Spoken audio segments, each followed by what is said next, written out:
Hello and welcome to episode 7 of series 2 of the Engaging Internal Comms podcast.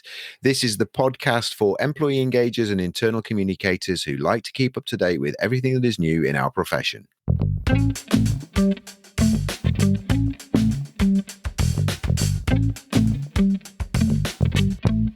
My name's Craig Smith from The Big Picture People.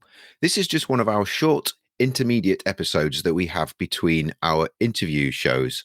So last week you will have heard the interview that we had with Shira Tabachnikoff from ITER. If you've not already listened to that, you can find that on our website or wherever you get your podcasts from. That was all about engaging multicultural employees. And next week we have an interview coming up with Tanya Pakhuta, who is from a company called Lease Plan. And what we're going to be looking at there is how we can adapt our changing, our internal communications to changing needs, and particularly during the pandemic. Tanya is going to be sharing with us some of the stories that they've had in their organization, some of the ways that they've adapted their communications to the changing needs of their employees during the last 12 months. So I think you'll find that really interesting. But today's show, as I said, is just a short episode. We're going to be running these between the interview shows, and really they're going to be focusing on an individual theme, and it's just going to be me who you're going to be hearing from. And it's also linked to a resource that we are making available to share with you that you can use either as a personal reflection exercise or you can use with your team as well. And the one we're going to be sharing today is designed to be a personal reflection exercise, although you could use it with your team if you wished.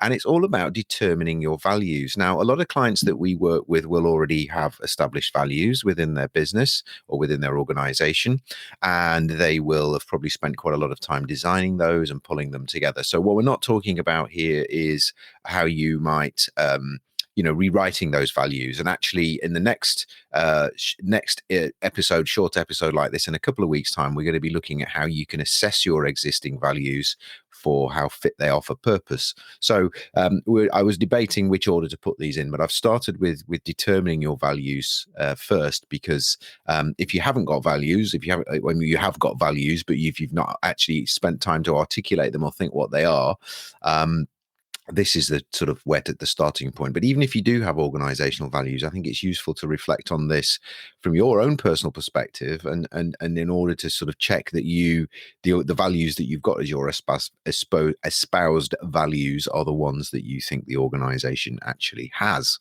So the thing with values, I mean, we work with organizations and clients who are looking to communicate their values. And I think the big challenge with values, as any of you who have them or use them will know, is that we often default to a single word value. We'll use a single word and think that has sort of universal meaning to everyone within our organization, that single word will have the same interpretation by everyone. As you probably know, that isn't always the case. So with any organizational values, I think there is work to be done in order to what I call operationalize them, to make them actually understood, and that the definition of them is clear across the organization. And I think to do that well and effectively, you need to be able to articulate some behaviors that are indicators of whether or not we are delivering those values. And that's something we do with our clients when we're working with them to create a big picture, particularly if there's a strong values element, is some of the visualization and some of the exercises that we will do with them and they will do with their employees is all very much around how do we operationalize those values and turn them into something that is tangible and that we can observe whether or not that is happening within our organization. But the resource I'm going to share with you today is sort of dialing back from that, which is to start to think about what are some of the words that we would use to describe our organization, the things that are really important to us. And that's essentially what values are. At the end of the day, we have personal values that drive our behavior and drive our decision making, and as an organization we have a collections of values within the organization and things that are important to the organization and what we want to drive decision making and behavior within our organization. And that's all values are at the end of the day.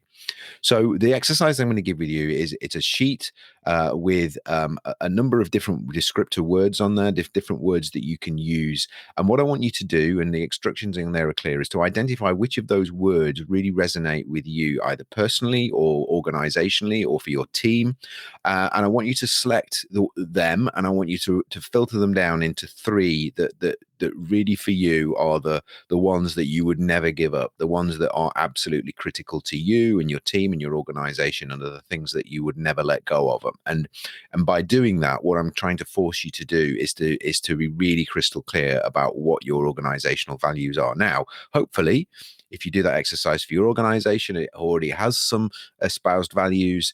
You will find that you will gravitate towards what they are as well. But if you find that they're massively different, if you think there is actually a different set of values within your organization, that's fine. It's okay to have sort of local and team values and personal values. But obviously what you want to do, make sure, is that there is some congruence between them. Just because they're not exactly the same doesn't mean that they're incompatible. So that's the next part that we're going to look at. As I said, not in this episode, but in a couple of weeks' time, I'll get you to think about how you can assess your existing values and compare those with the ones that the organization actually needs or has, and also strategically, are they still relevant? Are they still important? So as I said, today's resource is really about getting you just to think about what those values are. And you can do this on a personal level as well. The document that's set out that you're going to download also looks at what your individual values are. And if you're maybe working in a small team or a small organization, or you're working perhaps for yourself, having personal values and knowing what they are is also really important as well. And being able to articulate them and being able to make sure that you find clients and customers who fit with your values, and other employees if you are at the stage of recruiting as well. So the resource is available on our website. It's thebigpicturepeople.co.uk/resources. You'll find it there. It'll be on the list of under personal reflection exercises. That's where you'll find it. And you'll be able to download it from there. As I said, it's a really simple resource. And all of the resources that we're going to be sharing in these episodes are really straightforward, easy to use. There's clear instructions. We've given you an idea of how long it should take. And we've kind of ranked them in terms of difficulty from sort of 1, as in really easy, up to 10, which is quite challenging, and one that you'll need to sort of spend a bit of time on. So the idea is that you've got some stuff that from us that you can use and you find helpful, and you can use with your teams as well. And if you want to discuss how you might use them in different ways, feel free to give us a shout. Get in touch with us via the normal route, either via engagingic.com. As our website for the podcast, you'll find there's a form at the bottom there where you can send us some comments or questions, or just get in touch with us via email at info@thebigpicturepeople.co.uk. So anyway, that's all I really wanted to talk about today. If you have any questions and you want to get back to us, if you've got any feedback on any of these resources that we're sharing, hopefully you're finding them useful. But if you've got any feedback, let us know, and we will do our best to provide you with more resources in the future that you will find helpful and useful. Okay, thanks very much now. Take care.